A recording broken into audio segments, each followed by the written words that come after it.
Hello viewers, கடகராசி நேயர்களுக்கு ஜனவரி 13ஆம் தேதி பௌர்ணமிக்கு பிறகு சில முக்கியமான கிரகங்களுடைய இடமாற்றங்களானது அடுத்தடுத்து ஏற்பட போகிறது. இதன் விளைவாகத்தான் சில எதிர்பார்க்காத சில திருப்பங்களை கடகராசி நேயர்களுடைய வாழ்க்கையில சந்திக்க போறாங்க. அதாவது இந்த திருப்பங்களானது கடகராசி நேயர்களுக்கு சாதகமாக இருக்க போகிறதா இல்லை என்றால் ஏதாவது பாதகமான விளைவுகளை கொடுக்க போகுதா என்பது குறித்து தான் நம்ம தெரிந்து கொள்ள போகிறோம். அதாவது எல்லாமே நம்முடைய விதிப்படி தான் நடக்கும் அப்படின்னு சொன்னாலுமே சில நேரத்துல நம்முடைய விதியை நம்ம மதியால் மாற்றலாம் அப்படிங்கிறது தான் ஒரு யதார்த்தமான உண்மை அப்படின்னே சொல்லலாங்க. காரணம் என்னன்னா, விதிப்படி நமக்கு ஏதாவது பிரச்சனைகள் நடப்பதாக இருந்தால் அந்த பிரச்சனைகள் என்ன அப்படிங்கிற விஷயத்த நாம ஜோதிடத்தின் மூலமாக நம்ம முன்கூட்டியே தெரிந்து கொள்வதால அந்த விஷயங்கள்ல இருந்து நம்மளை நாம தற்காத்து கொள்ளலாம் அப்படிங்கிறது தான் ஒரு எளிமையான விஷயம் அப்படின்னே சொல்லலாங்க. இன்னுமே உங்களுக்கு புரியும்படி எளிமையாக சொல்லணும் அப்படின்னா, உங்களுக்கு ஜோதிட ரீதியாக சொல்றாங்க இனி வரப்போகின்ற நாட்கள் ஆரோக்கியத்துல பிரச்சனை வரப்போகுது, ஸோ கவனமாக இருங்க அப்படின்னு சொல்லிட்டாங்கன்னா நீங்க ஆரோக்கிய ரீதியாக அஜாக்கிரதையாக இருக்க மாட்டீங்க. நல்ல உணவா சாப்பிடுவீங்க. அதே போல உங்களுடைய உடல் ஆரோக்கியத்திற்கு எந்த உணவு சரியாக இருக்குமோ அதை சாப்பிடுவீங்க. சின்னதா ஏதாவது பாத்தீங்கன்னா கோல்டோ இல்லைனா ஃபீவரோ வந்துச்சுன்னா அதற்கு உரிய மருத்துவர்கிட்ட உடனடியாக போவதன் மூலமாக உடல் ஆரோக்கிய ரீதியாக பெருசாக வரக்கூடிய பிரச்சனைகளை நீங்க தவிர்த்து கொள்வீர்கள். அதே போல பாத்தீங்கன்னா அதிகமாக மழையில நனைவது, இது மாதிரியான சின்ன சின்ன விஷயங்கள்லையும் பாத்தீங்கன்னா கவனத்தோடு நடந்து கொள்வீங்க. இதன் மூலமாக ஆரோக்கிய ரீதியாக வரக்கூடிய பிரச்சனைகளையுமே நம்ம ஓரளவுக்கு தவிர்த்து கொள்ளலாம் அப்படின்னே சொல்லலாங்க. ஸோ இப்படிதான் பாத்தீங்கன்னா நம்முடைய வாழ்க்கையில ஜோதிட ரீதியாக தொழிலாக இருந்தாலும் சரி, நம்முடைய தனிப்பட்ட குடும்ப வாழ்க்கையாக இருந்தாலும் சரிங்க, எதுவாக இருந்தாலுமே என்னவெல்லாம் நடக்க போகுது அப்படிங்கிறத ஓரளவுக்கு முன்கூட்டியே தெரிந்து கொள்வதன் மூலமாக அதற்கு தகுந்தாற் போல வரப்போகின்ற நாட்கள்ல நம்ம செயல்படும் போது அந்த பிரச்சனையை நம்ம தவிர்த்து கொள்வதற்கு ரொம்பவே உதவியாக இருக்கும் அப்படின்னு சொல்லலாங்க.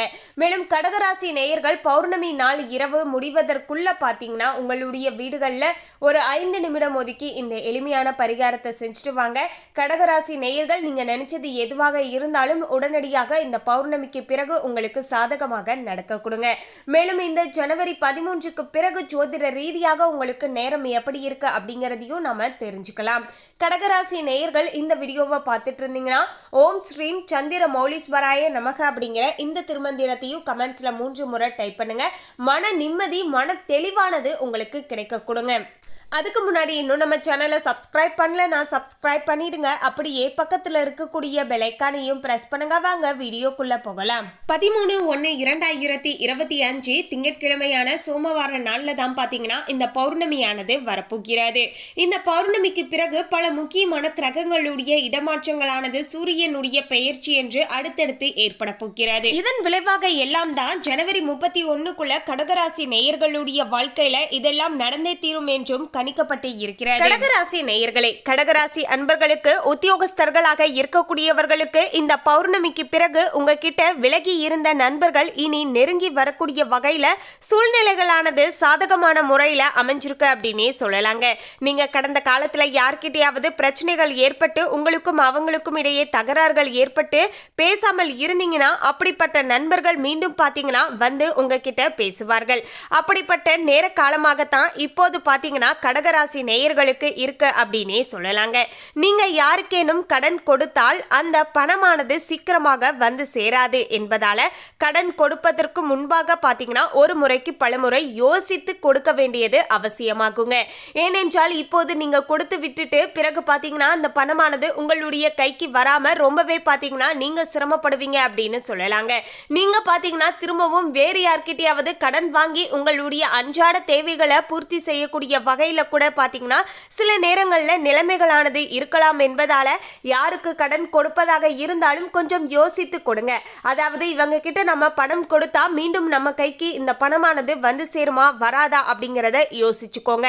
அதே சமயம் பாத்தீங்கன்னா ஐயோ அவங்க கேட்டுட்டாங்களே, கேட்டுட்டா என்னால கொடுக்காம இருக்க முடியாது, என்கிட்ட பணம் வச்சுக்கிட்டு என்னால இல்லைன்னு சொல்ல முடியாது அப்படின்னு சொல்லக்கூடியவர்கள் அவங்க கேட்ட தொகையில இருந்து கொஞ்சமா பாத்தீங்கன்னா குறைச்சிட்டு ஓரளவுக்கு பாத்தீங்கன்னா, அதாவது இந்த பணம் வந்தாலும் சரி வரலனாலும் சரி அப்படிங்கிறத மனதில் வச்சுக்கிட்டு நீங்கள் சில பணத்தை கொடுக்கக்கூடிய வகையில் உங்களுடைய வசதிகள் இருந்தால் மட்டும் நீங்கள் கொடுங்க. இல்லை என்றால் தவிர்த்து கொள்வது ரொம்பவே நல்லது. ஏன்னா இப்போது நீங்கள் கொடுத்த பணமானது திரும்ப உங்கள் கைக்கு வருவது ரொம்பவே கடினம் அப்படின்னு சொல்லலாங்க. மேலும் வியாபாரம் செய்யக்கூடிய கடகராசி நேயர்கள் பார்த்தீங்கன்னா இளைஞர்களுக்கு எவ்வளவு பணம் வந்தாலுமே எடுத்து வைக்க முடியவில்லையே என்று ஆதங்கப்படக்கூடிய வகையிலையும் கவலைகள் ஏற்படக்கூடிய வகையிலையும் இருக்கலாங்க. இருந்தாலுமே இந்த பிரச்சனைகள் எல்லாமே ஓரளவுக்கு இந்த ஒரு ஜனவரி 13ஆம் தேதி பௌர்ணமிக்கு பிறகு ஓரளவுக்கு நிலைமையானது மாற ஆரம்பிக்கும் அப்படின்னு சொல்லலாங்க. ஏன்னா இத்தனை நாட்களாகவே பார்த்தீங்கன்னா கடகராசி நேயர்கள் கடினமாகத்தான் உழைக்கிறீங்க. ஆனால் அந்த உழைப்புக்கு ஏற்ப நிதி ரீதியான ஆதாயமுமே உங்களுடைய கைக்கு வந்தாலுமே அந்த பணத்தை சேமித்து வைக்க முடியாத வகையில் ஏதாவது ஒரு செலவுகளுமே வந்து கொண்டே இருக்குங்க. இது உங்களுடைய மனதளவில் பார்த்தீங்கன்னா ரொம்பவே பார்த்தீங்கன்னா ஒரு ஆதங்கமாக இருக்கும்.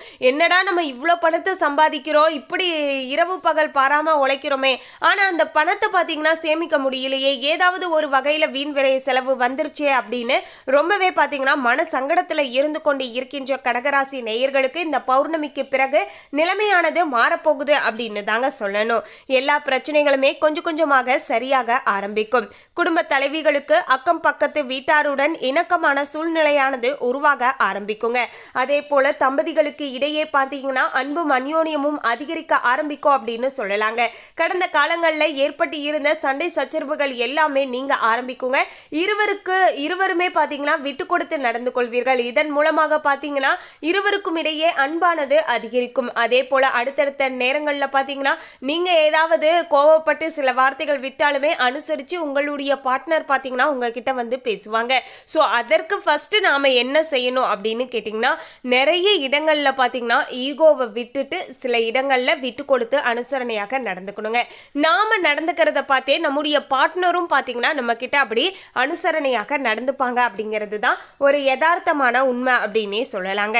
ஸோ இனி வரப்போகின்ற நாட்கள் இந்த ஒரு விஷயங்களையும் கடகராசி நேயர்கள் ஃபாலோ பண்ணி பாருங்க. இன்னுமே உங்கள் இருவருக்கும் இடையே பார்த்தீங்கன்னா அன்பானது அதிகரிப்பதற்கு உதவியாக இருக்க கொடுங்க.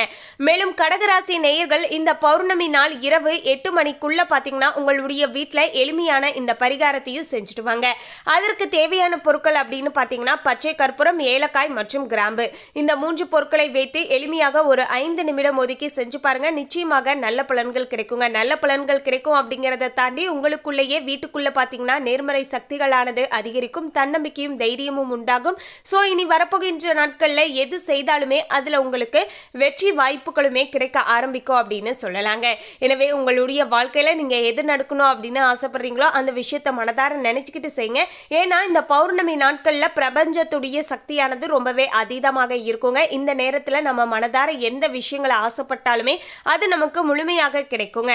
அதற்கு பார்த்தீங்கன்னா ஒரு தட்டு எடுத்துக்கோங்க. அதில் பச்சை கற்பூரம், 3 ஏலக்காய், 9 கிராம்பு, இந்த 3 பொருட்களையும் வச்சுட்டு அப்படியே கற்பூரத்தை பற்ற வைத்து விடுங்க. பிறகு இது எரிந்து அதனுடைய சாம்பலை பார்த்தீங்கன்னா உங்கள் வீட்டுக்கு வெளியே கால்படாத இடத்துல பார்த்தீங்கன்னா கொட்டி விடுங்க.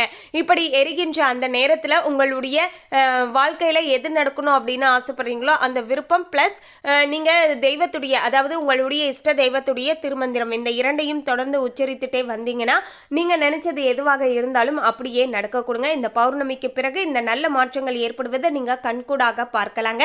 அதனை தொடர்ந்து அடுத்தடுத்த முறை நீங்களே பார்த்தீங்கன்னா செஞ்சுட்டு வருவீங்க அப்படிங்கிறதுல ஒரு துளி அளவுக்குமே சந்தேகமே வேண்டாங்க.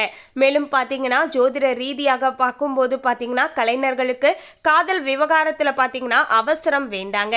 ஸோ கடகராசி நேயர்கள் கலைஞர்களாக இருக்கக்கூடியவர்கள் இந்த ஒரு விஷயங்களில் பார்த்து நடந்துக்கோங்க.